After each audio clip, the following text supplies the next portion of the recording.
1500వ శతాబ్దంలో టైకో బ్రాహీ అని ఒక వరల్డ్ ఫేమస్ ఆస్ట్రోనామర్ ఒక ఆయన ఉండేవాడు. ఇప్పుడు అతని ఫోటో చూస్తే మీకు నవ్వు వస్తుంది. ఎందుకో చెప్తాను వినండి. అతను కాలేజీలో ఉన్నప్పుడు 20 సంవత్సరాల వయసు ఉన్నప్పుడు అతని కజిన్కి ఒక మ్యాథ్స్ ప్రాబ్లం విషయంలో గొడవ వచ్చింది. నా ఫార్ములా కరెక్ట్ అని అతనేమో నా ఫార్ములా కరెక్ట్ అని ఇద్దరి మధ్యలో ఒక అభిప్రాయ భేదం వచ్చింది. ఇతను అంటాడు, మాట పెరిగింది, విభేదాలు వచ్చినాయి.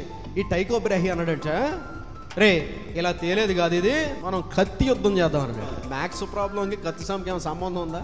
ఫార్ములా నీది కరెక్ట్ కాదంటే అది ఎందుకు కరెక్ట్ కాదు వివరించు, అది ఎందుకు కరెక్టో వివరించు. ఇద్దరు కత్తి సాం చేశారట. కత్తి సాం చేసినప్పుడు ఏం జరిగిందంటే ఆ కత్తి వచ్చి టైకో బ్రాహీ యొక్క ముక్కు కోసేసింది. ముక్కు ఊడి పడిపోయింది. ఆ రోజుల్లో సర్జరీలు లేవు, ముక్కు అతికిచ్చే పరిస్థితి లేదు, ముక్కు పడిపోయింది. ఆ తర్వాత అతను బతికున్నంత కాలం కూడా ఒక బ్రాస్ ముక్కు, ఒక లోహముతో తయారు చేయబడిన అనఫిషియల్ ముక్కు ఒకటి పెట్టుకుని తిరిగాడు. మొహం అంతా ఒకలా ఉంటుంది టైకో బ్రాహీది, ముక్కు ఒకటే ఒకలాగా ఉంటుంది.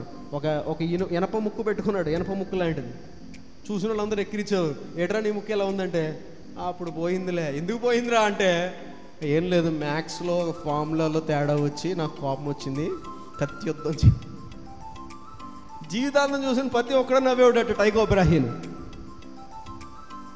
ఎందుకు పోయింది ముక్కు, అందమైన ముక్కు? ఎందుకు?